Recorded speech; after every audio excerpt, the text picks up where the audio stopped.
अस्सलामु अलैकुम। आज का हमारा सबक है यानी सबक नंबर 5, हज़रत ईसा अल-मसीह की ख़ास कुर्बानी। आज का सबक हज़रत ईसा अल-मसीह की वफ़ात यानी मौत के बारे में है, जो इंजील शरीफ में लिखा गया है, ख़ास तौर पर मत्ती 27 में। इस वाक़ये में हम पढ़ेंगे और जानेंगे कि किस तरह हज़रत ईसा अल-मसीह ने हमारे गुनाहों की माफ़ी के लिए सलीब पर अपनी जान दी। ये किस्सा थोड़ा लंबा है, इसलिए हम थोड़ा थोड़ा करके पढ़ेंगे और बीच बीच में बात भी करेंगे और इसी तरह आगे बढ़ते जाएंगे। चलिए हम इंजील मत्ती बाब 27 की आयत 31 से 34 तक पढ़ते हैं। फिर उसका मजाक उड़ाने से थककर उन्होंने अर्गवानी लिबास उतारकर उसे दोबारा उसके अपने कपड़े पहनाए और उसे मसलूब करने के लिए ले गए। शहर से निकलते वक्त उन्होंने एक आदमी को देखा जो लीबिया के शहर कुरेन का रहने वाला था। उसका नाम शमौन था। उसे उन्होंने सलीब उठाकर ले जाने पर मजबूर किया। यूं चलते चलते वो एक मकाम तक पहुंच गए जिसका नाम गुलगुत्ता था। गुलगुत्ता यानी खोपड़ी का मकाम। वहां उन्होंने उसे मैं पेश की जिसमें कोई कड़वी चीज मिलाई गई थी, लेकिन चक्कर ईसा ने उसे पीने से इनकार कर दिया। जबकि हज़रत ईसा अल-मसीह ने कभी भी कोई भी गुनाह न किया था, लेकिन फिर भी मजहबी रहनुमाओं को उनसे नफरत थी। वो रात के वक्त उन्हें गिरफ्तार करके अदालत ले गए और झूठ बोलकर उन पर इल्ज़ाम लगाया ताकि उन्हें मरवा सकें। उन्हें डर था कि लोग हज़रत ईसा अल-मसीह को मानने लगेंगे और फिर लोग हमारी बात नहीं सुनेंगे। लेकिन असल बात यह है कि ये सब हज़रत ईसा अल-मसीह की अपनी खुद की मर्जी से हुआ। वो तो हमारे गुनाहों की कुर्बानी बनने के लिए ही आए थे। जब उन्हें गिरफ्तार किया गया तो उन्होंने अपने साथियों से कहा, फिक्र न करो, अगर मैं चाहूँ तो अल्लाह ताला से कहूँ और वो फरिश्तों की पूरी फौज भेज देगा, मगर मेरी कुर्बानी का यही वक्त है। अब हम इंजील मत्ती बाब 27 की आयत 35 से 37 तक पढ़ेंगे। फिर फौजियों ने उसे मसलूब किया और उसके कपड़े आपस में बांट लिए। ये फैसला करने के लिए कि किस किस को क्या क्या मिले, उन्होंने कुर्रा डाला। यूं वो वहां बैठकर उसकी पहरादारी करते रहे। सलीब पर ईसा के सर के ऊपर एक तख्ती लगा दी गई जिस पर यह इल्जाम लिखा था, ये यहूदियों का बादशाह ईसा है।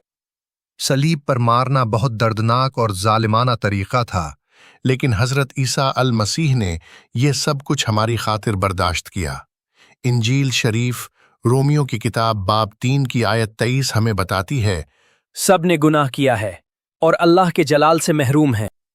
गुनाह की वजह से अल्लाह से हमारा रिश्ता टूट गया है। अल्लाह पाक है, हम गुनाहगार हैं। लेकिन इंजील शरीफ रोमियो की किताब बाब 5 की आयत 8 में ये भी लिखा है, अल्लाह ने अपनी मोहब्बत यूं जाहिर की कि जब हम गुनाह में थे, मसीह ने हमारे लिए जान दी। यानी हज़रत ईसा अल-मसीह की मौत एक कुर्बानी थी जो हमारे गुनाहों को मिटाने के लिए दी गई। आइए अब हम इंजील मत्ती बाब 27 की आयत 45 से 54 तक पढ़ेंगे। दोपहर 12 बजे पूरा मुल्क अंधेरे में डूब गया। यह तारीकी 3 घंटों तक रही। फिर 3 बजे ईसा ऊंची आवाज से पुकार उठा, एली एली लमा शबक्तनी, जिसका मतलब है, ए मेरे खुदा, तूने मुझे क्यों तर्क कर दिया है। यह सुनकर पास खड़े कुछ लोग कहने लगे, वो इलियास नबी को बुला रहा है। उनमें से एक ने फौरन दौड़कर एक स्पंज को मैं के सिरके में डुबोया और उसे डंडे पर लगाकर ईसा को चुसाने की कोशिश की। दूसरों ने कहा, आओ हम देखें, शायद इलियास आकर उसे बचाए। लेकिन ईसा ने दोबारा बड़े जोर से चिल्लाकर दम छोड़ दिया। बहुत सारे लोग खड़े होकर ये मंजर देख रहे थे। कुछ ने उन्हें पानी या मशरूब देना चाहा, मगर हज़रत ईसा अल-मसीह ने कुछ न पिया। आसमान पर भी अजीब मंजर था। सूरज छुप गया। 3 घंटे अंधेरा रहा। फिर हज़रत ईसा अल-मसीह ने जान दे दी। वो आपके लिए और मेरे लिए कुर्बान हुए। उसी वक्त बैतुल मुक़द्दस के मुक़द्दस तरीन कमरे के सामने लटका हुआ पर्दा ऊपर से लेकर नीचे तक 2 हिस्सों में फट गया। जलजला आया, चट्टानें फट गईं और कब्रें खुल गईं। कई मरहूम मुक़द्दसीन के जिस्मों को जिंदा कर दिया गया। वो ईसा के जी उठने के बाद कब्रों में से निकलकर मुक़द्दस शहर में दाखिल हुए और बहुतों को नजर आए। जब पास खड़े रोमी अफसर और ईसा की पहरादारी करने वाले फौजियों ने जलजला और ये तमाम वाक़ियात देखे तो वो निहायत दहशत ज़दा हो गए। उन्होंने कहा, ये वाकई अल्लाह का फर्जंद था। इसका मतलब ये नहीं कि वो जिस्मानी तौर पर अल्लाह के फर्जंद यानी बेटे थे, बल्कि वो रूहानी तौर पर अल्लाह की एक खास पाक और बरगुज़ीदा शख्सियत थी जो हमारे गुनाहों के लिए कुर्बानी बने। अब हम हज़रत ईसा अल मसीह की मौत के उन 4 बड़े असरात के बारे में बात करेंगे। पहला असर, बैतुल मुक़द्दस के मुक़द्दस तरीन कमरे के सामने लटका हुआ पर्दा यानी अल्लाह के घर का पर्दा फट गया। मतलब ये कि अब हज़रत ईसा अल मसीह के ज़रिए अल्लाह से सीधा ताल्लुक़ मुमकिन है, जैसा कि खुद उन्होंने फरमाया, राह और हक और जिंदगी मैं हूँ, कोई मेरे वसीले के बगैर खुदा बाप के पास नहीं आ सकता।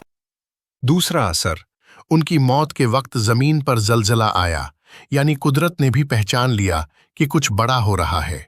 तीसरा असर, कुछ नबी और नेक लोग जिनकी कब्रें यरूशलेम में थीं, जैसे हज़रत दाऊद अलैहिस्सलाम, हज़रत सुलेमान अलैहिस्सलाम, हज़रत ज़करिया अलैहिस्सलाम, वो जिंदा होकर आए और हज़रत ईसा अल मसीह के हक़ में गवाही दी। चौथा असर, वो रूमी सिपाही जिसने हज़रत ईसा अल मसीह को सूली पर चढ़ाया था, उसने भी मान लिया कि हज़रत ईसा अल मसीह अल्लाह की तरफ से भेजे गए एक ख़ास इंसान थे, यानी वो खुदा के बेटे थे। आज जब आप ये वाक़िया सुन रहे हैं तो आपके पास भी एक मौका है। क्या आप अपने गुनाहों से तौबा करके हज़रत ईसा अल मसीह पर ईमान लाएंगे? वही एक ऐसी शख्सियत हैं जिन्होंने कभी भी गुनाह न किया। उनकी पैदाइश बग़ैर बाप के हुई ताकि वो रूहानी तौर पर पाक हों। इसीलिए हज़रत याहया अलैहिस्सलाम ने फरमाया था, इंजील यूहन्ना बाब 1 आयत 29, ये अल्लाह का लेला है जो दुनिया का गुनाह उठा ले जाता है। हज़रत ईसा अल मसीह आज भी आपके गुनाह धोना चाहते हैं ताकि आप अल्लाह के करीब हो जाएं। लेकिन ये तभी मुमकिन है जब आप दिल से तौबा करें और हज़रत ईसा अल मसीह पर ईमान लाएं। क्या आप आज से उनके सच्चे शागिर्द बनने के लिए तैयार हैं? उम्मीद करता हूं कि आप उनके सच्चे शागिर्द बनेंगे। खुदा हाफिज मेरे अजीज।